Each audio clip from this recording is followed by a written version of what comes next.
Hello and welcome. Welcome to MTL Sports Podcast. This is episode 17. We are post draft, recording on Friday. So everyone should know who their favorite team drafted, what selections they made, what trades they might have made. We're going to cover all of that coming up very shortly. Plus, we're going to catch up with some trades that happened pre draft and during the draft. So stay tuned for that also. And of course, we're going to wrap up the show with our patented rapid fire. So with all that being said, let's go. Back,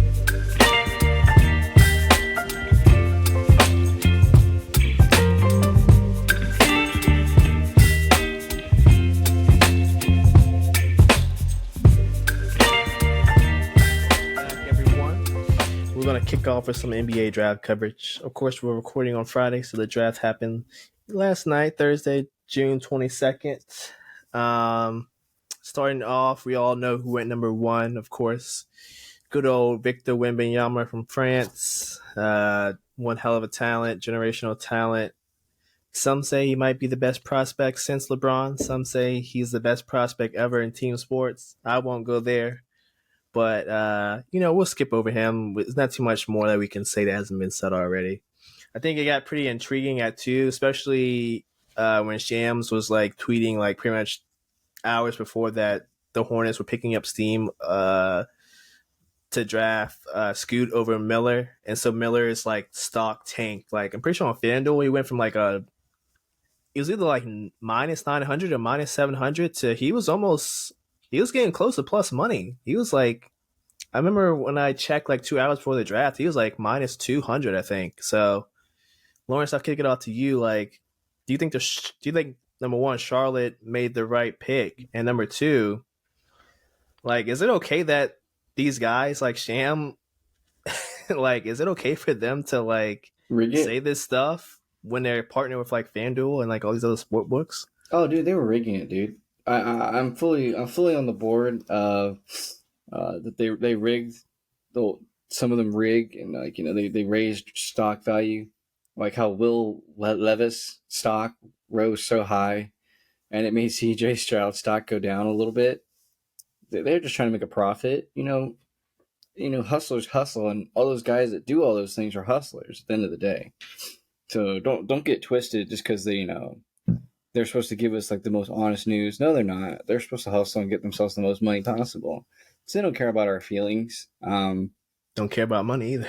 They don't care about money either. They're going to make it either way because they know how they can cheat the system. In terms of the Brandon Miller, I mean, I like it. I mean, there was a reason why Alabama was kind of good for a couple of seasons. Because Alabama notoriously hasn't been the greatest basketball school. So there's just when certain players are on a team and you realize the team is, prospering at a certain time, you look at the coaching. Coaching, yes, is pretty good there, but they don't have the most awesome coach.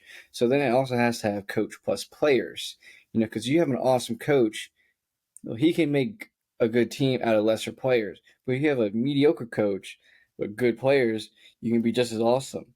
So my thoughts going into it is I put way more value on college players that I watch. I watch these guys. I don't watch any of the G League. So, I mean, I don't know anything about Scoot Henderson. I've only seen highlight tapes. Highlight tapes don't show you everything. I don't know anything about the Thompson brothers. I only seen highlight tapes. Highlight tapes don't tell you the whole story. But I know Anthony Black. Very high on Anthony Black.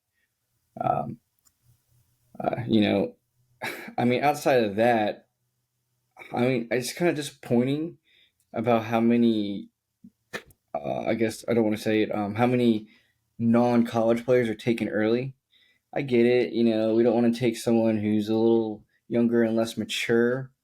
I guess we think that someone from the G League is more mature, but I don't understand the lack of value on some of these college players.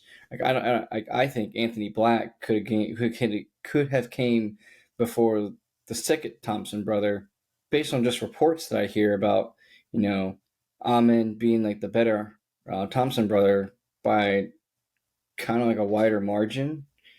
So like if he's kind of a wider margin better than his brother, then how are you going to say he's better than Anthony Black when Anthony's Black is taking his Arizona. Oh, no, sorry, not Arizona. Arkansas Razorbacks to the Elite Eight 2 years in a row. Like it's not an easy feat to get to the Elite Eight twice in a row. So I don't understand the value certain guys get just based on G League. Maybe I need to step my game up and pay attention to the G League a little bit more. But I mean that's behind it now. But you know, if you look at the top 10 picks, it was a guy from France, college student, G League, G League, G League, college student, France, G League. I mean, sorry, college, college, and then 10th pick, college. So like all the college guys are falling way too low. I mean, I'm getting off track a little bit here, but Grady Dick going 13th is a little crazy. I mean, if I just want a pure shooter, pure scorer, I kind of think I would take him earlier. And certain team kind of like 2 spots ahead, like with the Magic. I'm kind of questioning why they didn't want to, pull up on him, or let's see. Yeah, there's just and the Pacers. Your team's already young, anyways. There's just certain things. But in terms of the first couple picks, um, I do like I said, just because I watched him in college, I hold Brandon Miller a little higher than I did Scoot.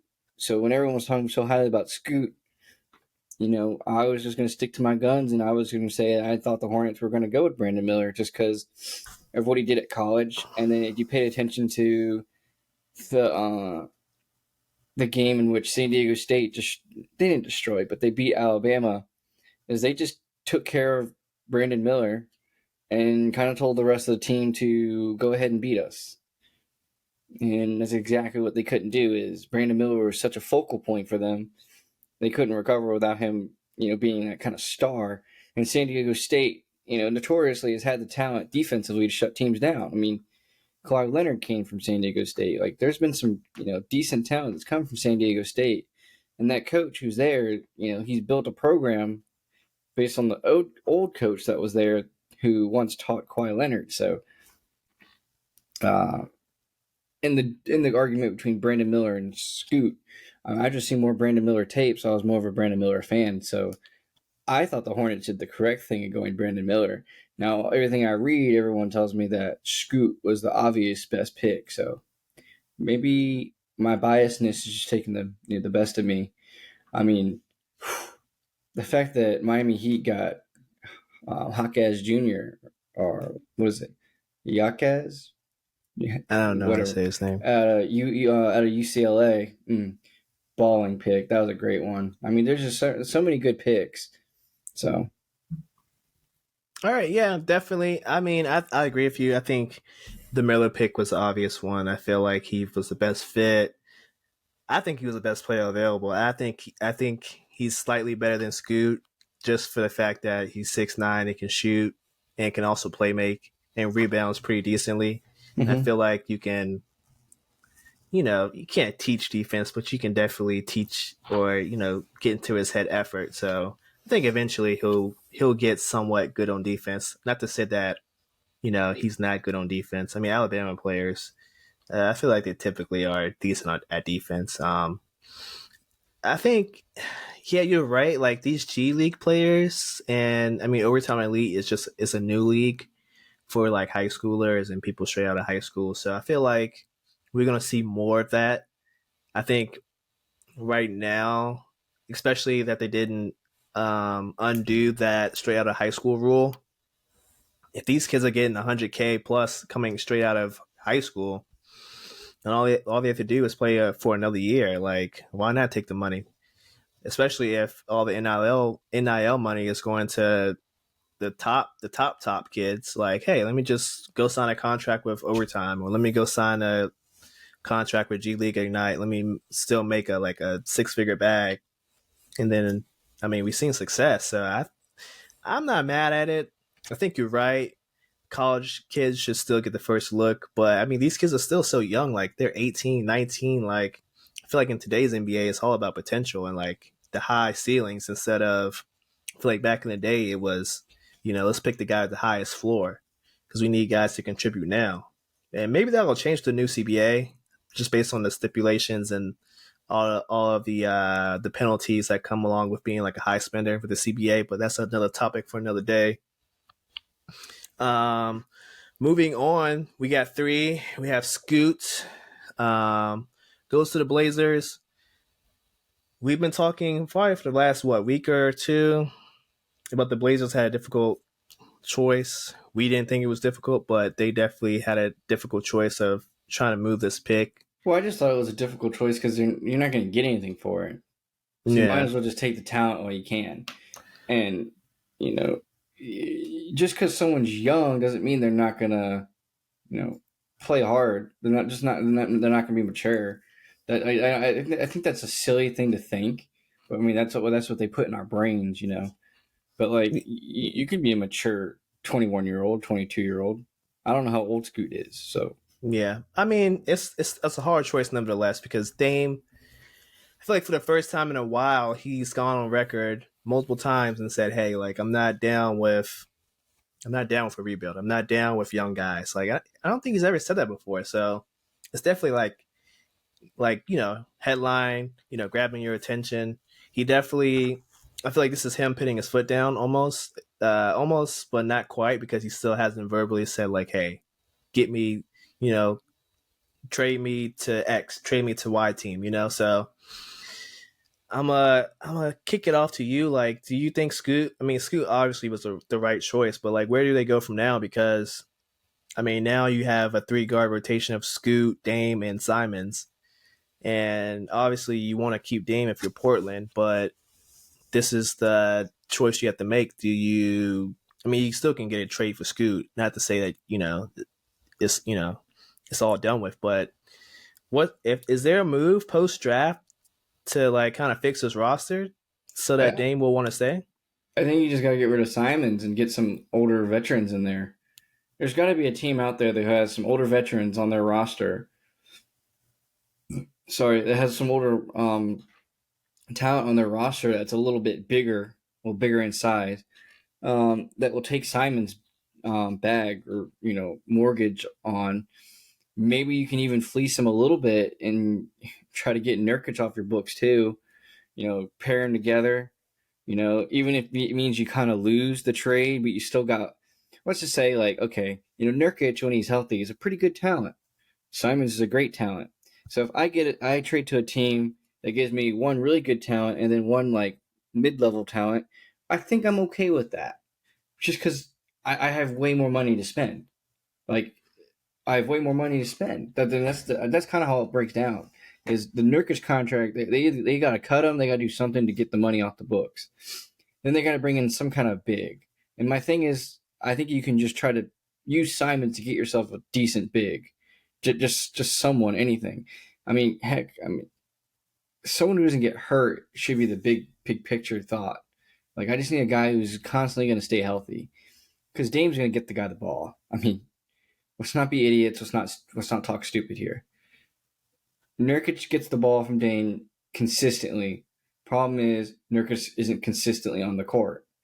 Now, somehow, Nurkic just has a year which he doesn't get hurt. I can see it working. But I think some of the other pieces that made it really important was they got Chris Murray.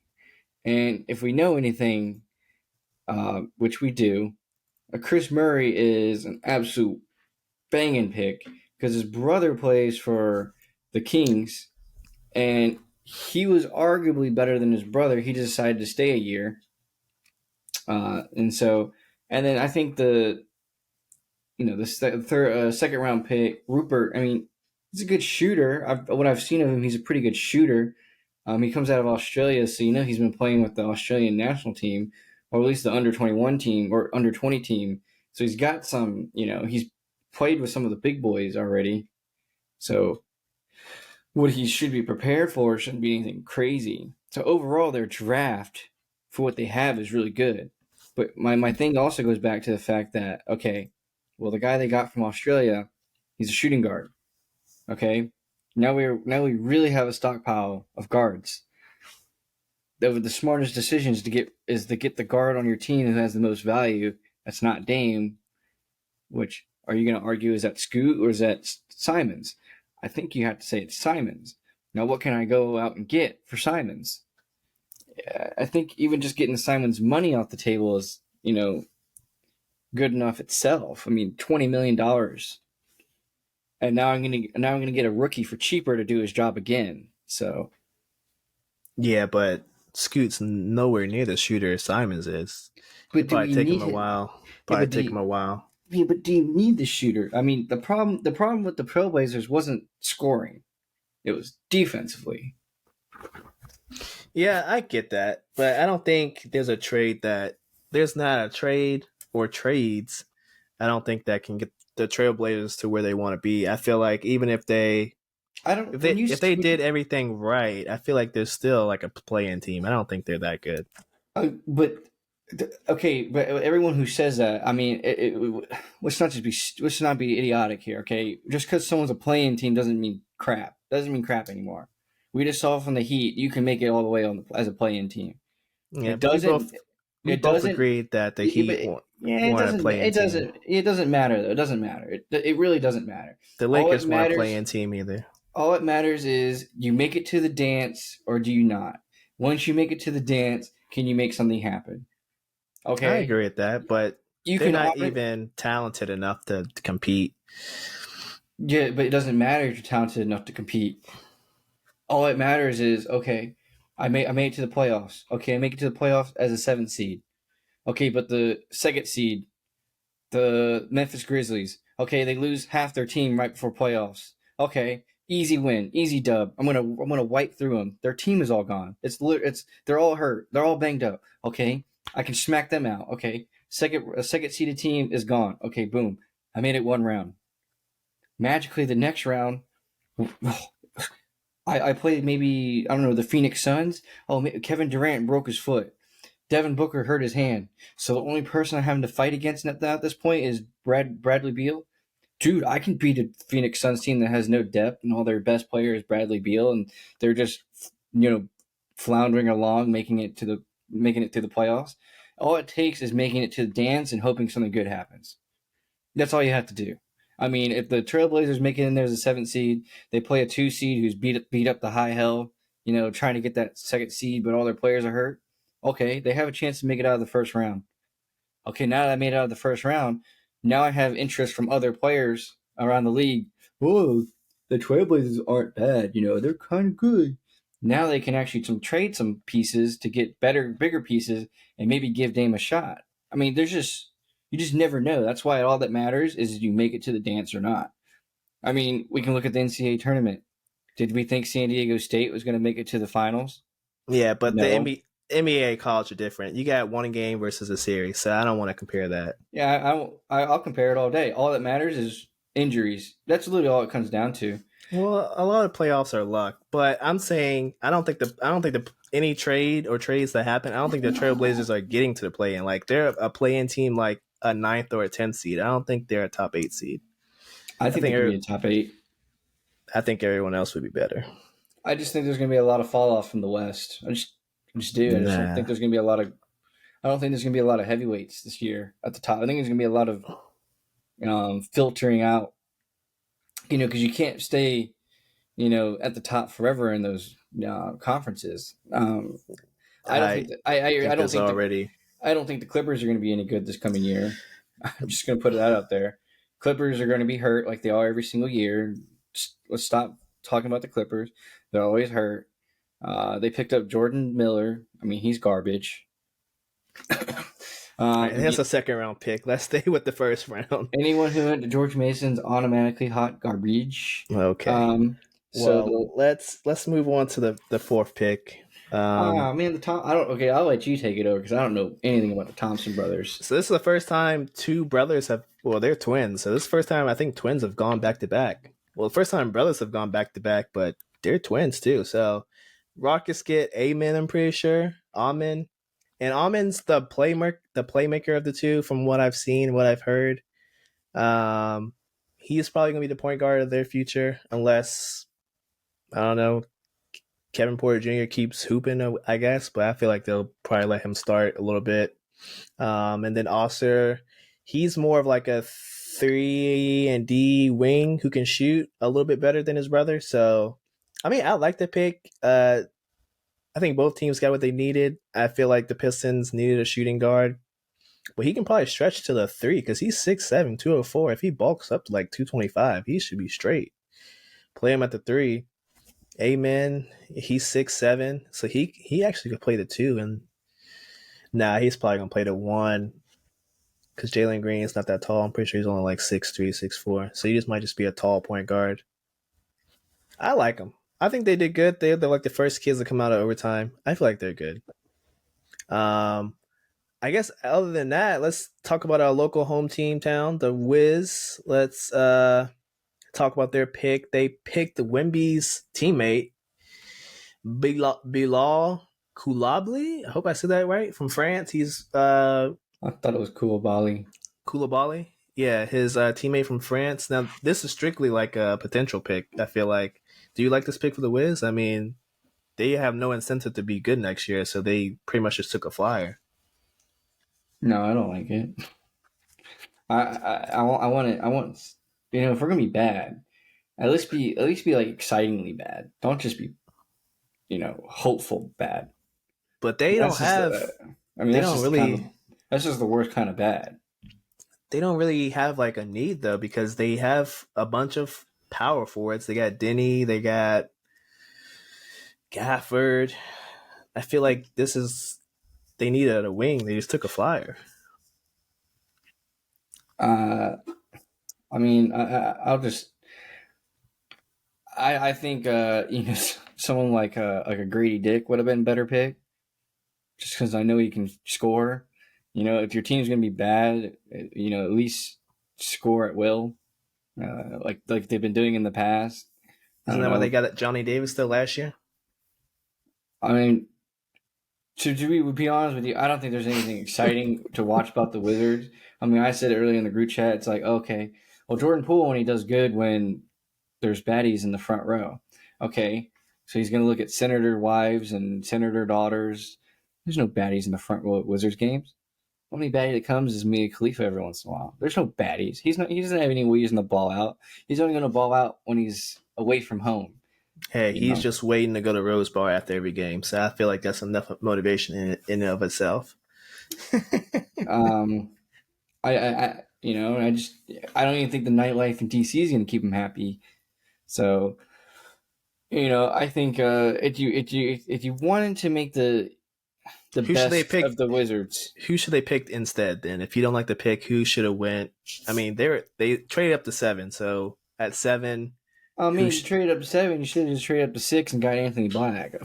If you want me to be quite honest with you, you should have just traded up and got Anthony Black. At least you know the guy's gonna. At least you know what he is. He's gonna be a good star. He's gonna get you everything you want. He's gonna work hard for you. Like you don't know what like you said. This guy is he's a process pick.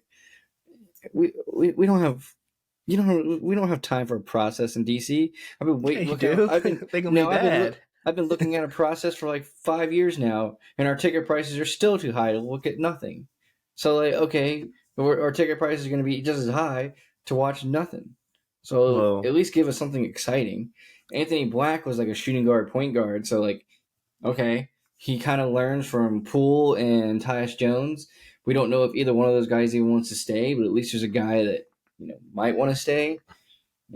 You if you're gonna trade up, like maybe trade back, so you can try to get something.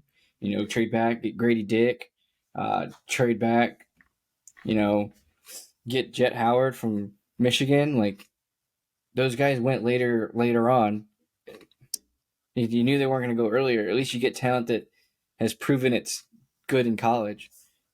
Okay, well, this my thing guy's. is if you're gonna lose Kuzma, which is very possible, I feel like you get a wing who could or could not, replace Kuz. Because if you don't want to pay him, you let him go.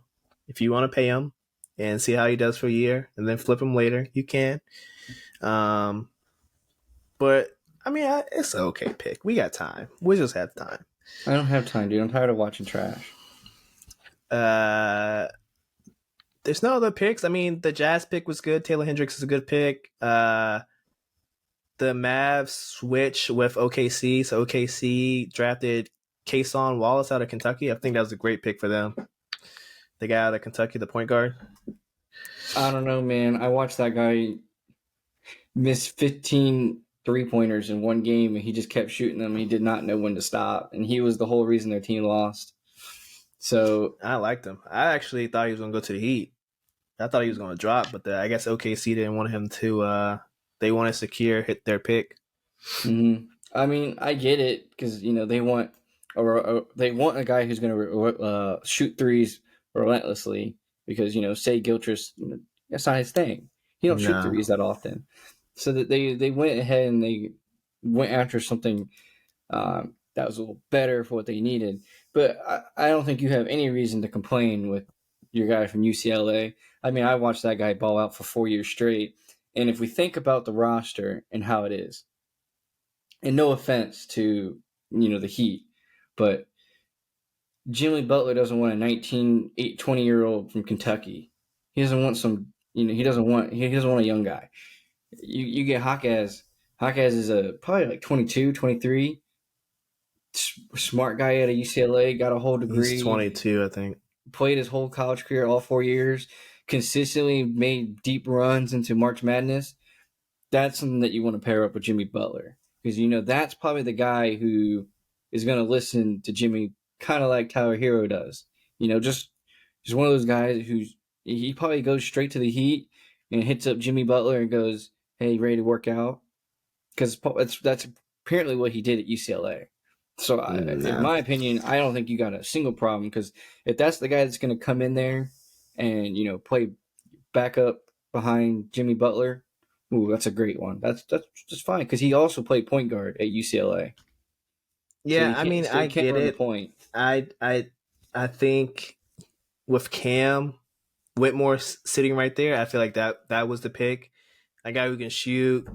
He's a wing. Like Cam Whitmore is what, like 6'8", 6'7", 232 from Villanova. He was projected to go top 10, I guess because of like injury history and bad workouts and bad interviews. He fell to 20. Yeah, but Villanova wasn't any good. Villanova last year wasn't any good. I mean, yeah, I don't care about that. The kid can shoot. We need shooting, especially Struce is probably gonna be gone. Especially if Hero gets moved, then they're gonna need someone to like be able to like shoot. Especially if they don't bring back Gabe as well. Like, I feel like we need shooters, and I guess James or Hami Yak, is it? It's Jaquez Jr. from UCLA. Like, I like that he's a wing. Like, we needed that. But and apparently he plays point guard. Yeah, so he can handle the ball. He likes to push the pace. Apparently he shot like 39% as a sophomore, and then it's gone down every single year. So I don't know if that correlates with him like taking less threes, or he just got worse as a shooter. But I mean, he can score. He definitely can come right off the bench. I feel like he's definitely like a playable guy this year, unlike Jovic. But I don't think he was the right pick. I don't think he was the right pick. If you have some time, take a look at his NCAA March Madness runs. Dude makes the biggest shots in the biggest time. Like, he's the guy that takes a shot. So that's the guy coming off your bench, on your second unit, and you need someone to finish out, and the first quarter wasn't going really good. I need some guy to just make a shot right then, try to spark something right before the second quarter. Good. I mean, that's a good one right there. I mean, you're talking about Cam Whitmore, like Villanova was any good, but last year Villanova was one of the worst Big East teams. I mean, their shooting woes was almost as bad as Georgetown. So yeah, I mean, but there's a reason why Cam was projected to go high. I mean, the kid's good. I feel like if you get like top 10, dude. If you get top 10 talent, you should just take a flyer. Yeah, I mean the Brandon kid from Santa Clara, I feel like he would have been a good pickup too because he's 6'6". Like, no, I can get behind you on that one. I can get you behind that because once I saw his highlights, I was like, "Who is this kid?" And they started showing him. I was like, "Actually, we should have taken him Yeah, Because because like, he made Santa Clara kind of good. Santa yeah, Clara is they beat Gonzaga for a reason. He was part of the reason they beat Gonzaga. like, he could shoot. Like this kid can shoot. Like they probably should have picked this kid. Even Noah Clowney from Alabama, a power forward. Like I would have taken him. I would have took him. I, I'm I'm solely sold on the fact the reason why they took Hawkes is his maturity. Probably that's 100% the reason why. That's the biggest reason why. Because I mean, Jimmy Butler is definitely in this mindset of, dude, I got to win it within the next 3 or 4 years because I can't keep playing. You know, I can't keep doing everything for another 4 years, 5 years. I mean, he does everything right now, and he's kind of in his prime. In 5 years, Jimmy Butler's going to be a little tipping over, no longer in his prime. He's not going to be able to, do everything anymore. So he needs guys that are going to be ready to get on the bus, get the job done every single night, and that's probably why they picked him. I mean, Yeah, I think when you get lower in the rounds like that, I think you're trying to, figure out what fits your team probably the best. I agree with you. The guy from Santa Clara, I'm pretty sure the reason why the Warriors picked him up is strictly because he's going to come in here and he's going to take on the mentality of the team. Like he took on the mentality of his coach. Okay, Steve Kerr can coach him up and he can take on the mentality of the team, and he can run, some backup minutes for some of the wing guys like Clay. So Clay can now chill out a little bit longer throughout the season, and so and get himself ready for the playoffs. Um, you know, I think if you really wanted to make moves, I mean, I'm just biased because I like the Iowa, I like Iowa, but um, I was just about to say we should have got Chris Murray. Chris Murray was sitting right there, and Should have just saying traded it, dude. back. His brother is doing really good at Sacramento, so if brother is saying anything like what your family talent can show, like his family talent is showing that, like, oh, okay, his 6'8" brother and can shoot. his brother does really good on the Kings. Chris Murray he wasn't as good of a shooter, but what he couldn't do in shooting, he made for in just getting your face defense, just always in your face. But he's still a 3 and D, and you know that's kind of like what you needed, because the problem with Duncan Robinson is, okay, he's great for shooting me some threes, is his freaking vulnerability at defense. We could have solved that. I mean, as you just pointed out, I think some of the best pickups was the Nets back to back 21-22. Now I'm looking at it. I mean, They got some good picks. they Good got value there. Whitehead. They got Whitehead out of Duke right after getting Clowney. So Good I value mean, there. just back to back. That was just a good one right there. Um, So I let's. Oh, go ahead. I mean, I don't know much. I'm just going to go through the rest of them a little bit. I mean, I don't know much about the rest of them, but now that I'm looking at number 25, the Marcus Shazier out of Houston, like, okay, He's a shooter. He's good. he was a shooter. On He's good. Houston, he was good. So the fact that they picked him up it was easy and clear to see that Pritchard, we already knew he was going to leave. There's not a chance he comes back. Well, this Um, 25 goes to Pistons because they made a trade with Boston. So Boston actually oh. got 31. Oh, okay. So So yeah, he's going to Pistons. So he's probably going to fight for that starting between him and Ivy to see who's going to be that second guard. don't forget about Cade, though. I think. Cade's cemented as a point guard, but I'm saying like the second, like the other guard spot, like who's going to go there? Is it this kid or Ivy? Oh, if it's me and how old my team is, I'm just gonna trade Ivy and try to get some value out of him because I mean, He's good. I might as He's well just, good. I might as well just go young and just stay young because Ivy was a rookie last year though. I know, but just stay young. Just keep What? dummies on your team, or hear me out. Just get rid of Cade because Nah, Cade was phenomenal before he got hurt. Cade was actually starting to play well. okay, but Cade always gets hurt. He got hurt in college all the time. I'm giving him another chance. Let's go about winners and losers. How about we both go for one winner of the draft and one loser. So let's start with the winners, of course. I'm gonna go with Dallas. I feel like Dallas had a great draft. They got their Really? Yeah, they got their guy. Like everyone knew they were getting Derek Lively, but somehow they were still able to trade back with OKC, get Lively at 12. They unloaded Bertans, which I didn't think was possible. So they shipped Bertans to OKC, and it's $22 million. And then they got a trade exception, and then they did another trade with Sacramento to get Holmes and the 24th pick. And then they got Hmm. this other guy out of from Marquette, the Oliver. Yeah, he's a good defensive player. Yeah, and that's what they need. Dallas needs defense, so they got like two defensive guys. Derek Lively is basically, I mean, he's a center who can play really good defense and he can stretch the floor. He's basically like a young Brook Lopez. So like they won, and they got rid of Bertans. Like they got an A. That's an A plus. They're in good shape to re-sign Kyrie and have their $12 million MLE. Like they're in great shape. They had a really good draft. Um, I guess I'll go for like I guess not a long shot, but like a team I thought underratedly had a good draft. I think the Utah Jazz did an amazing job. Yes, um, they you did. know, all like okay, so all the team needs is they just need players, right? They just need they just need talent, they just need something. Okay, we got 3 first round picks. And I don't think they missed on anything that they shot at, okay? I mean, I'll just explain it a little bit. Like Keontae George from Baylor, I mean, he was good at Baylor. Like when he was there, they were consistently good. I know he only played, I think it was like 2 years.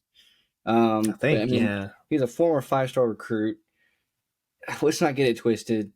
This is probably the year they move off Clarkson. They're probably not going to keep Clarkson. They can move Um, off Sexton too. They're already pitting him up. He's on trading block, so they moving off of him so too.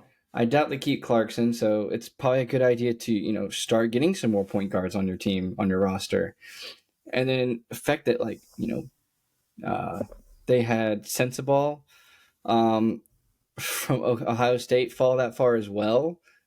I mean, that was a little, I wouldn't say sus, but that was a little crazy to me. I saw his highlights. He's a baller. Yeah.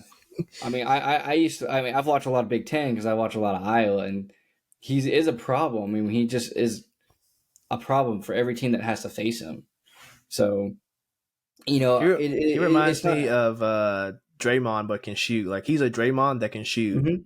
Because I remember he used to give Chris Murray from Iowa a hard time every time they played, and Ohio State, for the most part, wasn't any good last year, but they gave the top teams in the Big Ten a hard time every time they played them. Like they beat Illinois for a reason, they beat Indiana for a reason. Like they were beating the top teams in the conference for a reason. It's because they'll just get in your face, and they're kind of bullies. Okay, so no offense to marketing, but he's not the biggest bully. So this No. is a great thing to pair him with is a bully. So marketing can just focus on scoring. And now we don't have to worry about marketing's like I do have to worry a little bit, but I don't have to worry about his liability on defense because I got a guy who's just going to help cover it, sugarcoat it as you will. Him So and Kessler. Oh my mhm. gosh, on defense. Yeah, in Mm. terms of like, I still think that backcourt defense is going to be a little wishy washy. Yeah. But you live with what you get, and sometimes you play the best shooters, and you just accept it. Like, okay, you can put a hand in Curry's face, he still might make the pass, or he still might make the shot, make the pass, whatever. But Yeah. you put some hands in some big guys' faces, they tend to tense up and struggle a little bit. That's why Anthony Davis has such a good career. He just gets up in your face and he bullies you a little bit. That's why he's so good on defense. I think the Jazz are going to be one of those like shocker teams that can make a little play-in spot, and then, like I said about the Trailblazers, if some people get injured, they have a chance to like make some noise.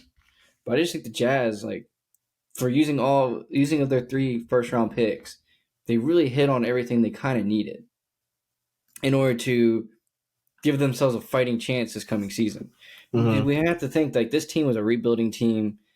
We thought they were going to trade away all their players last year, and they decided not to. But now this year, it's pretty certain that they're going to start trading away some of their players. But now they actually have some talent, young talent to grow old with. So, I like you said, I think that the way they drafted, it kind of showed the writing on the wall for Sexton and Clarkson on the way out. Um, More so Sexton than Clarkson, because who knows, they might just keep Clarkson for another year because he is Yeah. viable. He is good enough to just be your starting point. Yeah, I'm with you on that one. As far as losers, I don't feel like there was too many losers in this year's draft, but I think personally for me, I feel like the Hawks like taking Kobe Buffkin, like you don't need another point guard. I don't understand what that pick was for. Uh, you have Trey, you have Dejounte. Uh, who else do they have? They have Bogdan. Like they have plenty of guards. I don't like that pick at 15. I feel like they should have gone out and bundled that pick for a player. I just feel like drafting a point guard or even a guard period was just not a move. I feel like if anything, you should have got a power forward or a center because if you're going to move, I mean, at some point they're going to move Capella and John Collins. I'm pretty sure like there's reports that they're mandated by their owner to move both of those contracts. So they should have just got backfill for those two, but instead they got a point guard. Like I don't understand what the hell they were doing. So that was just a bad pick. Not to say this kid Kobe's a bad player. I just think he was just picked to the wrong place. I don't think he'll Yeah, be it good. doesn't fit what they need.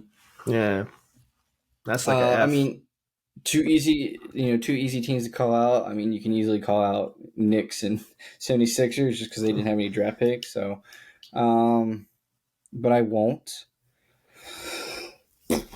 I mean, Who you got for me? I kind of just want to go with Sacramento for just trading out of the first round. Um, Ooh, okay, I still think Sacramento is going to make the playoffs. However, unless they like make a big signing, coming into the season or as the season leads up, I think it was just kind of lackluster. I mean, you trade out of the first round, so that was a little disheartening because you could have gotten some talent. I mean, where they were on the board, there was still some good talent right there in that area, but they traded back, and then you got Colby Jones and Jalen Swalson. Sorry, neither one of those guys are exceptionally talented. None of mm-mm. them jump out of my screen and go, "Oh yeah, he can be a game changer for him." I mean, neither one of them do that. Uh, so at the end of the day, to me, it was just a little boring. Is the best way to say it. I kind of wanted to see some pizzazz from a team that was so close to making a run. Because let's face it, if they had made it around the Warriors, there was a decent chance they were going to make some noise. They didn't make it past the Warriors, but I think with these picks, I think it just kind of showed that they're keeping the salary cap in the back of their mind. Like, okay, Mm-hmm. let's not get like a first round talent. Let's just get 2 second rounders. Hope they're able to fill the void. Give us some bench depth. We don't need the most bench depth because our team is pretty talented on the defense. Oh no, sorry, on the depth side, on the bench. But I mean, this is all thinking about that you're gonna actually make some noise, you know, uh, in free agency or guys left to be picked up. But I mean, Jordan Walsh doesn't sorry, none of the players they picked up like really change your team. They just don't. So Yeah, I agree. I think I saw on ESPN today they did that so they can have a cap lot of space. cap. Yeah. I think they're trying to go after Draymond, maybe Mm-hmm. Kyrie. So I agree with you. They probably should have gone for a play. I don't think they have a realistic shot at trying to sign either of those guys. Yeah, but see, my thing is right. Okay, if I want to or if I want to make a run with my team, like the Kyrie trade, just the Kyrie pickup doesn't make any sense to me. Like I feel like he's going to cause more damage and good. A Fred Van Vliet is, in my opinion, a little bit better than Kyrie because at least Fred's going to come in there and not just tear up my chemistry that I've built. If anything, he adds to it. But I don't think that's like their missing hole. I mean, have they even re-signed Harrison Barnes? Because They would have to let him go to get to 36, I think. so I'm pretty confident. Oh, I'm just saying, I don't think I'd want to get rid of Harrison Barnes because the man's like the ultimate Iron Man, and you know he does his job. He's a role player, so you can't have stars in every single position. But he does. He's consistently playing every single game. I mean, we looked at the stats. How many games are in a season? 82. And he played 81 games last year. You can't get mad at a guy, and you can't think about like just not re-signing a guy that every single year gives you about 81 games. If a guy's getting me more than 75 games a year and is consistently getting like, you know, 15 points a game, and he's not even one of my stars, why do I want to get rid of that? And it's not even gonna be like Harrison Barnes is gonna ask for big money either. He's not. Nah, he's probably gonna get no more than the mid level anyway. So about 12 Yeah. million. So I just yeah, don't think there's any reason to get rid of Harrison Barnes. So once you sign Harrison Barnes, you really don't have that much money to like fondle a guy in free agency, one of the top guys in free agency. So why I don't understand why you didn't want to give it a shot. Is kind of what I'm saying. yeah, Why you didn't want to especially give it a shot. if they can't find anyone better, then they're about to like run into the problem of if they like make him wait and they miss out on their big target, then he might walk and go somewhere who actually has some decent money. So yeah, I don't like their plan. I'm with you on that one. Yeah, because dude, they're only a few pieces away from being something. So like, he They didn't probably even. don't even need another star. They probably just need like two or three more role players. I don't even think they need role players. I think they just need two guys to go in there and play freaking defense. That's really all they need. They have enough scoring talent. They just need guys to go in there and play defense. And if that means I have to sacrifice, Malik Monk's coming off my bench and scoring all the points, and Davion Mitchell's coming off my bench and playing the greatest defense. But if I got to sacrifice someone like, even putting Harrison Barnes on the bench to just score points with Monk, but maybe not on the bench, prolifically. Maybe he's put like 25 or 26 and 12 with another guy. And the other guy is just in there playing defense with the starting unit, but then Harrison Barnes closes the game out. The other guy just starts and just plays defense, and you just drafted a guy, first round, who's just an exceptional talent at defense. I think that would have been the best thing you could do is just draft a guy in the first round who is exceptional at defense and will fill my void of not being able to keep a team from under or keep a team under 125 points. Yeah. The Kings, they're wishing that could happen, but we shall Yeah. see next season. All right, folks, that's our NBA draft recap. We had plenty to say, plenty of discussion, plenty of good discussions. Coming up next, we will go over pretty much these. I want to say blockbuster trades, but these were trades coming out left and right over the past couple of days. So We'll coming say up next, bombshell trades. There you go.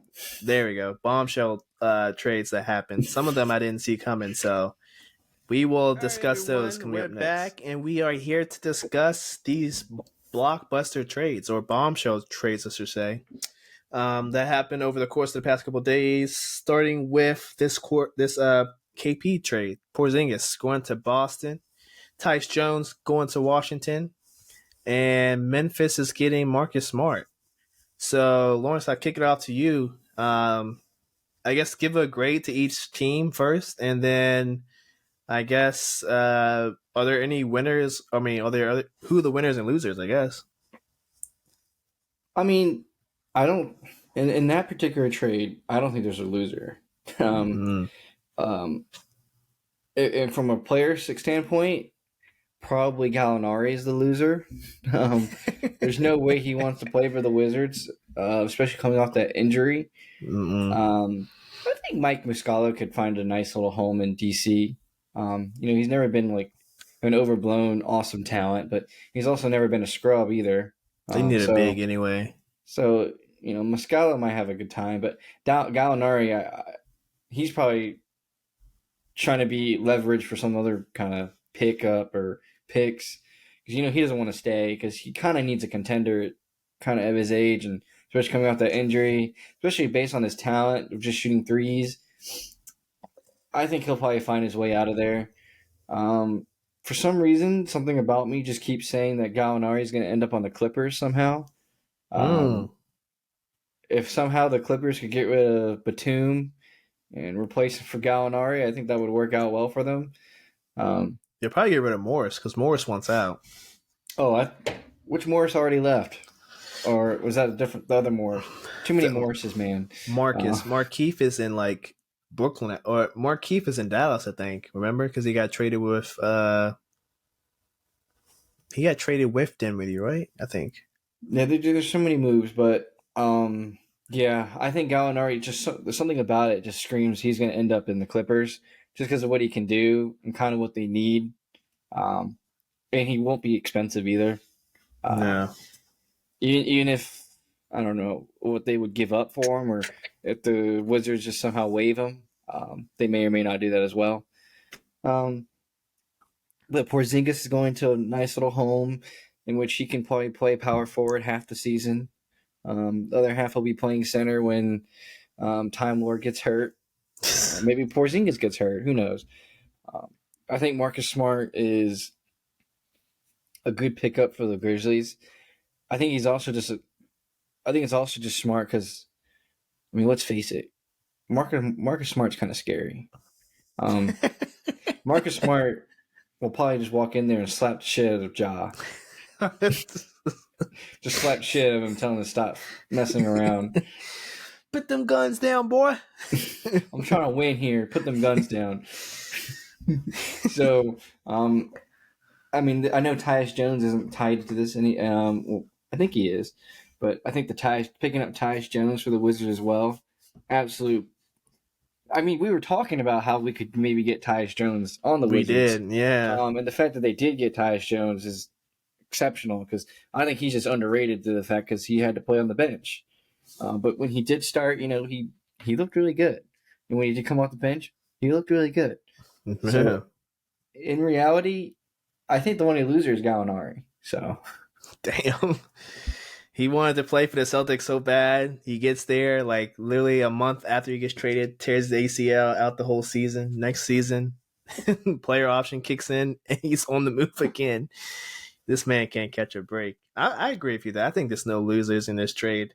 I guess you could say Gallinari, but I mean he's getting his $7 million. Like he probably doesn't. He's probably not even worth that at this point. The man gets hurt way too frequently. So I'm giving each team an A. I'm giving the Celtics an A+ because how do you get Porzingis and 2 first rounders? Like that's insane.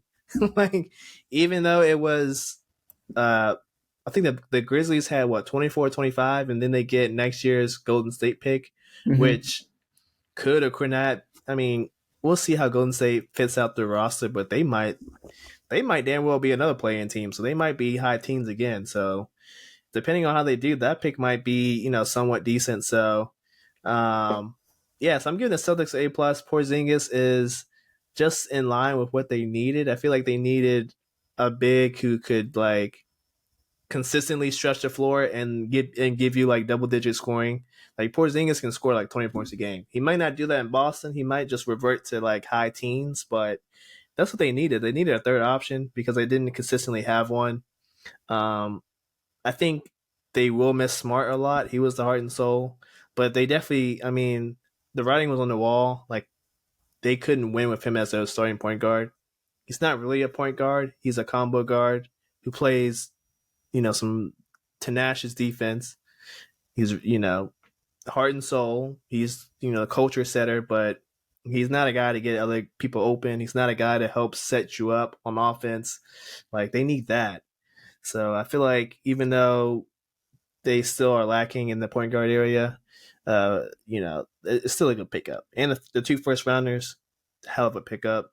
Tyce Jones to DC is one hell of a move. Like we called it. Like we literally said like we need Tyce Jones. Like that's the perfect player for DC. Now look at us predicting, some of these moves. That just tells you how good of an eye we have for basketball. But Mm-hmm. but even still, like they can still flip Tice at the trade deadline because he's on an expiring contract. So like if for whatever reason if they don't want to keep him, like if his value gets pretty high, where he could give them, a first or two firsts, like I could definitely see them flipping him because they don't need him. They could easily just go find a cheap guy to play point guard for them. So that's another asset that they got. Him and Poole, that backcourt's gonna be crazy because I can see them both scoring like 20 a game. Because no one else on the roster is gonna be able to score like them. So that's gonna be a really good backcourt. And then moving to Memphis, like Marcus Smart is exactly what they needed. They needed veteran. They needed defense. They needed someone who can guard wings. Now Marcus Smart isn't a wing, but like with his length and just how well he plays defense, like he could easily guard 1 through 3.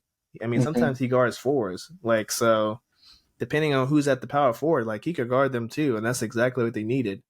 So that starting lineup, when Jaw eventually comes back with him, Jaw, Desmond Bain, Jaren Jackson, and Steven Adams.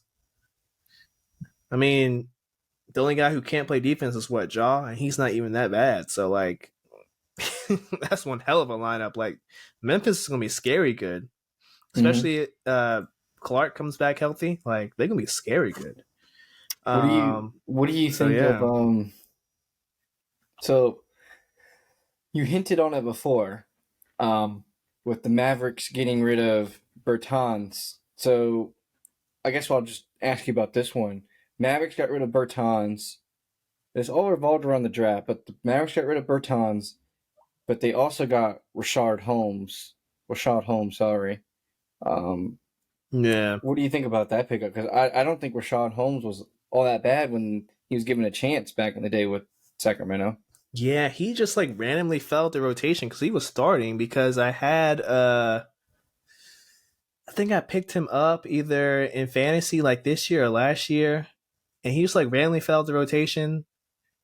I guess because they just like playing Sabonis at the 5, and they rather have like a more small ball lineup. And I think he's like 29. Like he's still young. Like he can still play.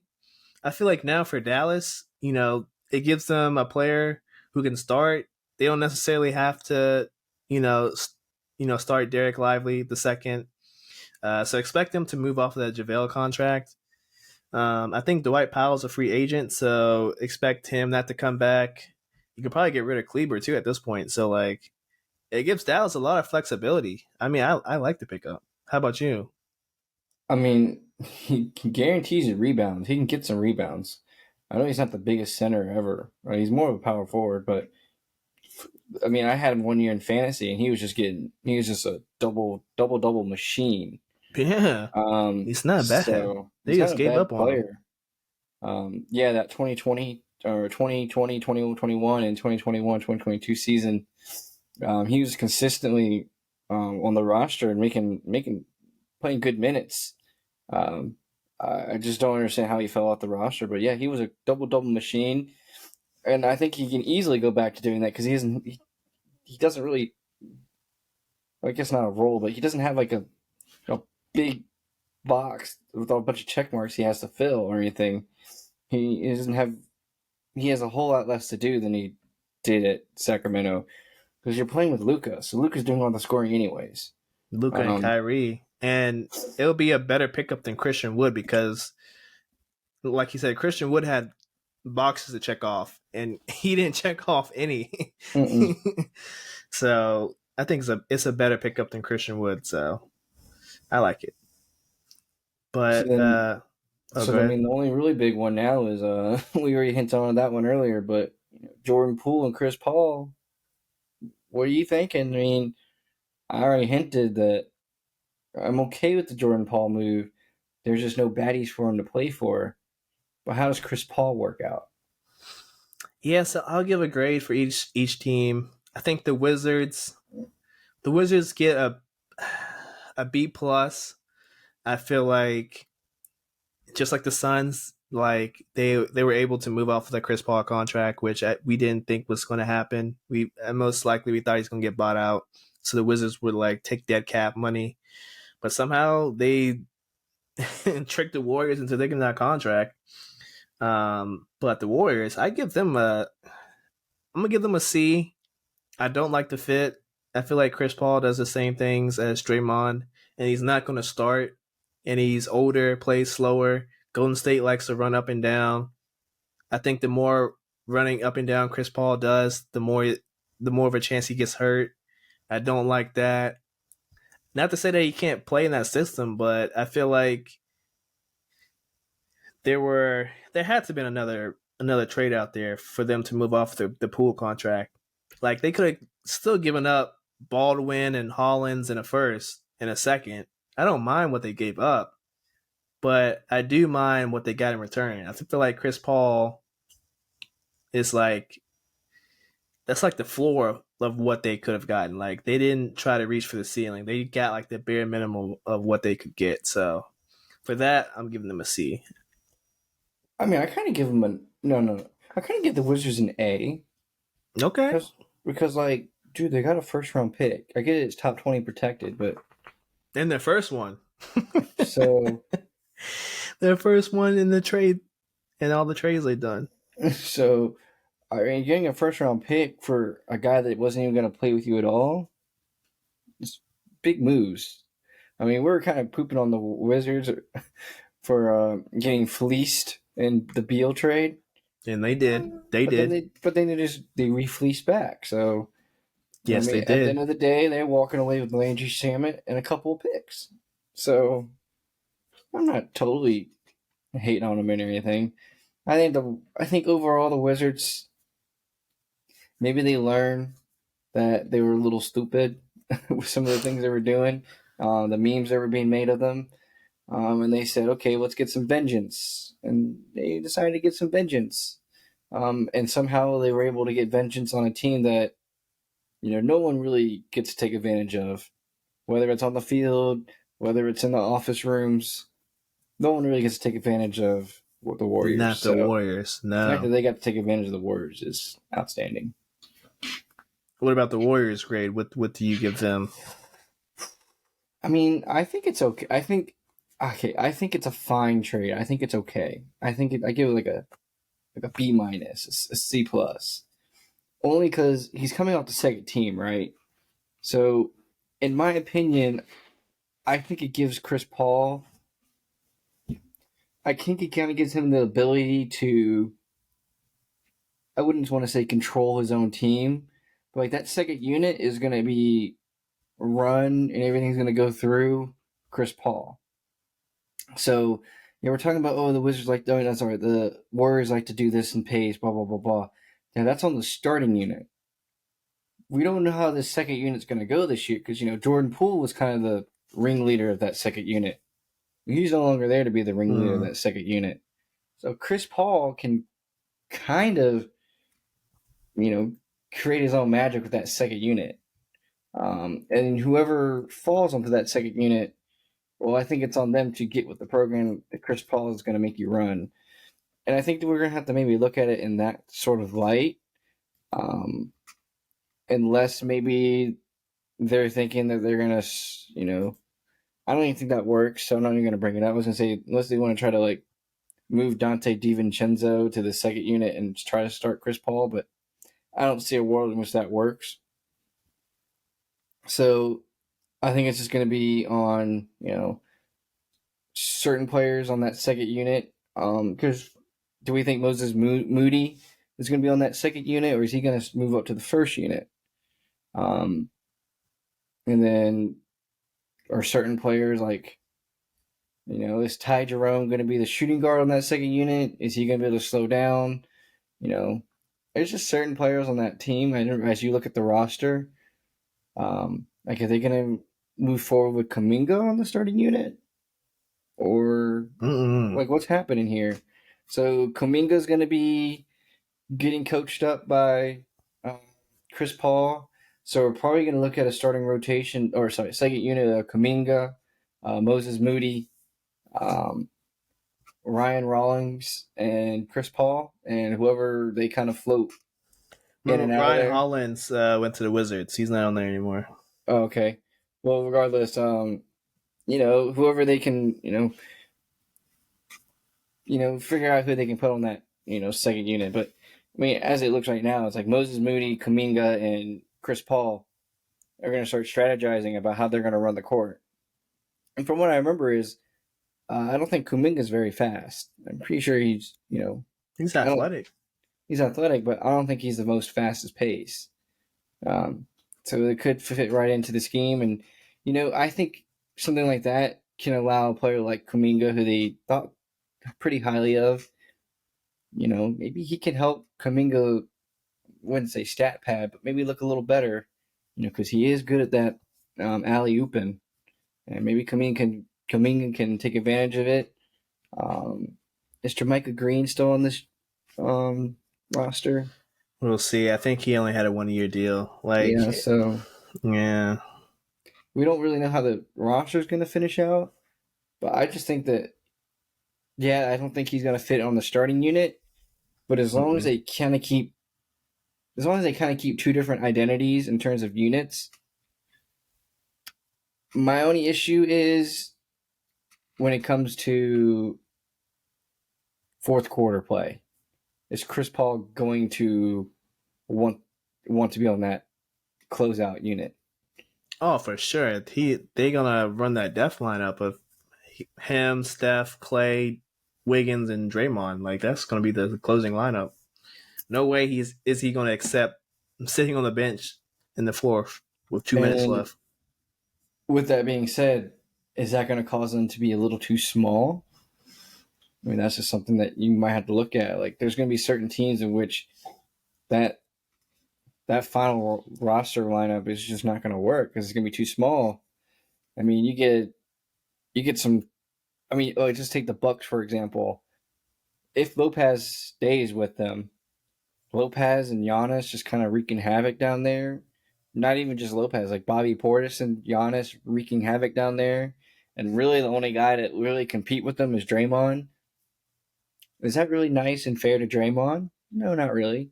But I feel No, like it can work on certain teams, like we saw with Sacramento. Like that lineup's going to work on Sacramento. It will. Um, so there's just certain teams. I just don't know if that. I think Chris Paul will have to be okay with not most teams in the finishing off a West. game. Yeah, most teams in the West it will work. Once you go east with Giannis, then Joel, now the Celtics with KP and Time Lord and Big Al. Like it's Mm-hmm. not going to work over there. So, um, yeah, this I feel like for me the grade is dependent on like what they do this like during free agency next week. Like if they can fill out the roster a little bit better, bring Draymond back, maybe trade Kaminga or Moody for some better pieces, bring back DiVincenzo. Like I could go from a C to maybe like a B, but I think for right now I'm stick with my C. Yeah, I mean, I You gave him agree. a B minus. I think whatever they do in free agency, I just think that in terms of your bench stock, you're just gonna have to build slow moving, not slow moving players, but people who fit Chris Paul's pace. Essentially, you can't Yeah. just go out there and get some young high flyers or stuff like that. Like that's just not gonna work. Mm-mm. You got to get some. I kind of want to say you got to get some older guys who have been around the league for a little bit, who know the deal, who know the game, and understand that okay, I'm going to be playing 12 minutes a game. I'm perfectly okay with that because I can basically give my everything in 12 minutes, 13 minutes. So and then Yeah. step up a little bit in the regular season sometimes. So Yeah. 100% agree with you on that one. So that's pretty much all the trades that went down. There were some, teeny trades that happened in the draft here and there for some pick swaps and whatnot. We're not gonna go over those. You can find those on ESPN or Bleacher Report or wherever you get your sports news. But Coming up next, we will close the show with rapid fire. So stay tuned, y'all. And we're ready to close out the show with some rapid fire. So let's close out this show in a good fashion. First up, we have our good old Uncle Shannon Sharp. Of course, if you guys don't know, his last days at Undisputed were about 2 weeks ago, right after the NBA Finals was his last episode. That I think it was that Tuesday morning. So he is, done with his contract with FS1 Fox Sports, and he is potentially on the move. He not only did he post that he will be back on TV pretty soon, but I think another report came out. But I think it was either Pat McAfee or Shams reported that he might go to FanDuel TV. So, Lawrence, do you have any? What would be your preferred landing spot for Onk? Do you think he should go to FanDuel? Do you think he should go to ESPN? What should his next move be? Oh, dude, I would love it if he went to FanDuel because that means he's going to be working with Pat McAfee a lot. Um, I like I like most of the guys that work with Pat McAfee. There's just certain characters on the Pat McAfee show I don't particularly care for. That's just my 2 cents. But I mean, like, what is his name? Leonard. That's there a lot. He's a stud commentator. I kind of don't like a lot of the Pat McAfee's, like his background guys that he kind of started with the show with. I think a lot of them are just, trash, in my opinion. However, AJ Hawk, I think there's an absolute all star. I think he's underrated a little bit. But I mean, if Shannon does go to FanDuel, I think we would see in the future a little bit like a Pat McAfee, Shannon Sharp kind of duel. I'm not gonna say duel, but like a duo show. But I'm not gonna say like a sit down show. Like Pat McAfee's very active. Like he's big into college football. Like he even is a part time host on College Game Day. So I think we probably see him work with Shannon and them kind of do a little bit more traveling and do not like vlog. I wouldn't say vloggy. That just seems kind of ugly, but more like, down on the ground kind of reporting, kind of, interviewing. I just kind of I just think that's pretty much better. That's more built towards Shannon is getting more out there, meeting guys, commentating like that way than, yelling back and forth across the table. I thought, speaking of Pat, I thought he was going to ESPN, right? Eventually, but I'm pretty sure that's still only part time because he works at ESPN during college season. Outside of the college season, he's never stayed at ESPN. So unless they're gonna give him a full time deal, I don't know. But I know they really only care about him when college football starts because everybody loves Pat McAfee for college football.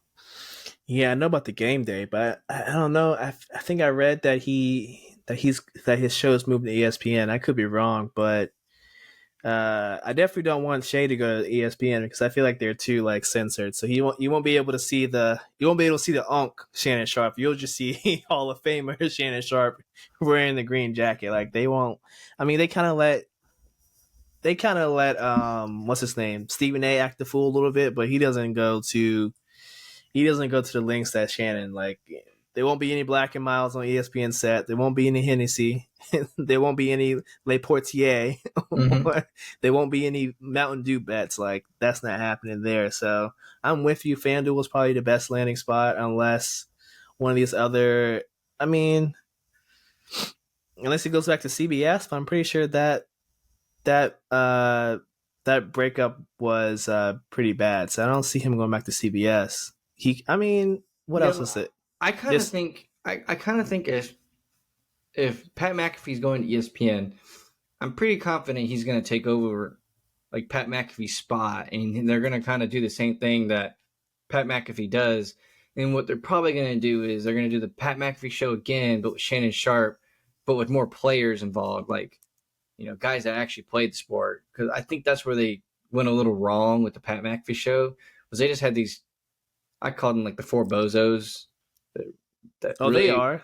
there's four bozos back there, and that one dude with the Yeah. cowboy hat that tries to act. I can't even describe what he tries to act like, but he's just so biased. It's just not fun to watch. I think if you let Shannon Sharp, just have random guys come on the show every week like Pat McAfee does. Dude, Shannon Sharp has so much pull. He's gonna get some of the best players instead of just getting Aaron Rodgers every week. He's gonna get some of the best players every week.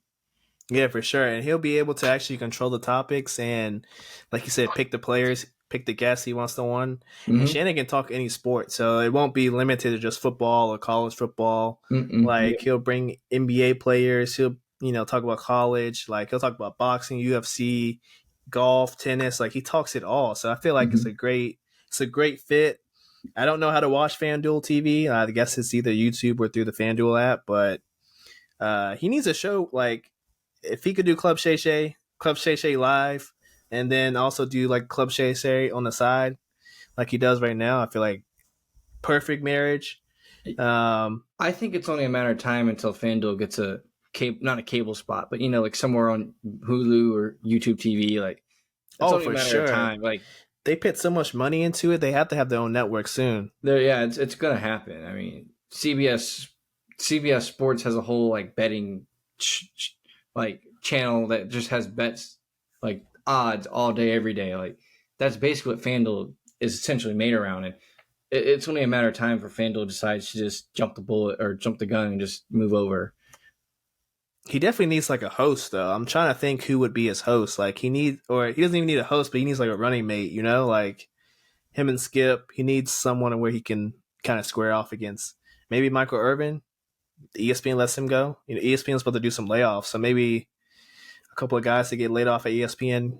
Maybe Shannon can recruit them to go to FanDuel if that's where he wants to go. I don't see Michael Irvin as a good. What you're talking about, like what they do at Skip now, like yelling back and forth at each other. I don't know. I don't think you're going to be able to pull him. But someone like Daniel Cormier would be like a great, talking piece with Skip, or no, sorry, with Shannon, because Cormier can talk about everything. But I don't see him leaving his gig he has now. Uh, Well, Max might tempt and him. I think reportedly Max and KJ&M on ESPN and ESPN Radio that's getting canceled next month. So I think and Jay Williams' contract is up next month, and I think Max he might get laid off too because he won't have a show. So Oh, Max is perfect for Shannon yeah, because I don't know, but I think Max Kellerman isn't the worst. I don't I think he's the like best, Max. but he's I not the like Jay worst. too. Yeah, I know Keyshawn still signed for another couple years, so he'll stay. He'll probably just go to like an NFL today or whatever that's called. But a lot of people are apparently going to get laid off, so Shannon could easily just snag a guy or two or a woman or two, put them Hmm. on the show. Yeah, you got me, but he's got plenty of Hall of Fame buddies he can bring over as well. Who knows him and yeah, him and Ed McCaffrey might start something together. Oh, that would be great. Do you want to go off on the next topic? All right, I mean I can start the next topic. So we just watched this beautiful, beautiful destruction by the U.S. men's national team. I get it; it's only the Concacaf Gold Cup, but they still whooped Mexico and they whooped Canada. Both of them gave it all they had. They started their best guys. It wasn't like they were holding anything back. Um, and the fact that we whooped them while we didn't have Greg Berhalter as the coach, and we actually got to see youth. We actually got to see non-MLS players, actually get to play. Um, and now it was confirmed. I think it was like the day of the finals that we're going to move back to Greg Berhalter for the next World Cup in 2026. It's just a little deflating, in my opinion. I think it's just deflating because the guy, he's so favoritism. There's so much favoritism in the way he makes his roster, and he picks so many MLS players. And I don't have anything against MLS players. Some of them are good. I mean, DeAndre Yedlin. I mean, he played in Europe forever, but he's playing he plays for the MLS now. There's nothing wrong with giving Yedlin a shout because he comes off the bench anyways for either Sergio Dest or Reggie Cannon on the wings, left or right back. He can play either. I don't have any problem with Areola, Paul Areola for FC Dallas. Starting or coming off the bench. He's kind of an older figure, but the fact that like Greg Berhalter never starts Brandon Anderson, never starts Gio Reyna, and both of these guys just had were just absolute menaces in this Gold Cup. The fact that like Musa never gets to play, Musa scored 2 goals. I mean, there's just certain players who never get to play, never get to see the daylight on U.S. men's team, and the chance they get, we're just going to move off that coach immediately, and we're just going to go back to the guy who plays boring, starts like 6 or 7 MLS guys, and we get past the group stage just because it's the group stage, or we barely make it out of the group stage, and we just get pounded in the round of 32. So I just think it's a little deflating. Yeah, it is. I mean, he's not a good coach from what I know, and I don't know too much about soccer or football, but he's not a good coach. Like you said, he loves his MLS guys. But I feel like he should like see what's like if he's a smart guy, and I'm sure he is. Maybe he isn't, but I'm sure he is. He should see what the current guy is. I'm pretty sure he's an interim coach. See what this guy is doing. He's playing Pulisic, playing all the young guys. The guys are playing over in Europe in the top leagues. Hey, maybe there's a reason why, we're kicking butt right now, as opposed to before when you were the head coach and we were constantly losing to teams we shouldn't have been losing to. Because America, when it comes to soccer, we're not the best, but we damn sure ain't the worst. So when we're losing to didn't we lose to Ghana in the World Cup like 1 or 2 World Cups ago or something like that? Like, Yeah. that's not supposed to happen. Like, Ghana's good. I'm not trying to shit on them, but like, we shouldn't have lost. Um, we made it out the first round this year. All right, so let's when we host the World Cup in what 2 year or 3 years from now, Mm-hmm. let's we have the formula right now. If this new guy can just keep the formula intact, these young guys will get better because we have 3 years from now. Maybe some other undeveloped talent that we don't know of, they'll rise through the ranks, and hopefully he can see that instead of looking through the MLS lens. But I mean, that's pretty much all I have to say about that. I feel like we can't be a disappointment when we host the World Cup alongside Mexico and Canada. Like, we're automatically in. Let's not be an embarrassment. you know? Yeah, I mean, my only beef is the fact that like it always just feels like he plays for draws. Like, come on, like if you pay attention to the country that you're coaching for, you should easily know that like as Americans, we don't do well with draws. We don't like draws. We don't like ties. That's why half our sports can't end in ties. That's why they can't end in draws. So don't try to strive for that. There should have been no reason why we drew with Wales. We actually dominated Wales. We still drew with Wales. We drew with England. That's fine. I mean, that's fine to draw with England, but that's best case. you mean not even best case. I think that England is so overhyped that like these young guys that we played in the Gold Cup could have easily given England some problems just because England likes to play really slow. Okay, the best way to play against a team that wants to play really slow is counterattack the crap out of them. And certain teams did that with pretty much ease because the back line of England's always so sus. Because, I mean, your best player is Harry Maguire. Come on now. Like, that's easily exploitable. The only problem is we want to start these slow MLS guys who, they're the reason why they're in the MLS right now. There's only a few good MLS players. That's why, like, DeAndre Yedlin, he's obviously not going to start for Team USA, but he's going to come off the bench, and that's perfectly fine. He's really fast. He can cover. He's the defender. In the middle of the field, really shouldn't have any. We have way too much talent overseas. We shouldn't really have MLS players playing in the midfield. But when he coaches, that's half our midfield is MLS. And like I said, I think Paul Aliola is pretty much the only guy on the attacking side of the ball that should be allowed from the MLS. And that's strictly because I would just say he's tenured in. He knows the scheme.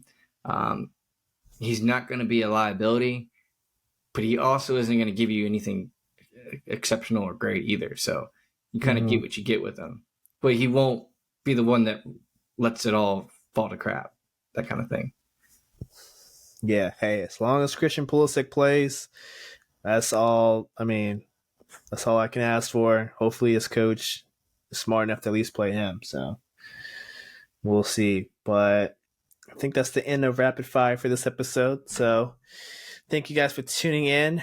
Draft coverage. I know it's a lot we had to get through, but hopefully we broke it down well enough for you guys. We will be back next week with episode 18. So thank you guys for watching. Please hit that like and subscribe button on YouTube. Follow us on Twitter and TikTok at MTL Sports Podcast. And I guess Lawrence, do you have any final thoughts before we get on out? No, not really. I mean, we cooked up a good show for you. It's a little late over here, but you know, I gotta go cook up something nice in that kitchen right now. I'm getting a little hungry. I'm right there with you. Time to get some grub. So with that, this is the MTL Sports Podcast crew, and we are out. Thank you guys for watching, and peace.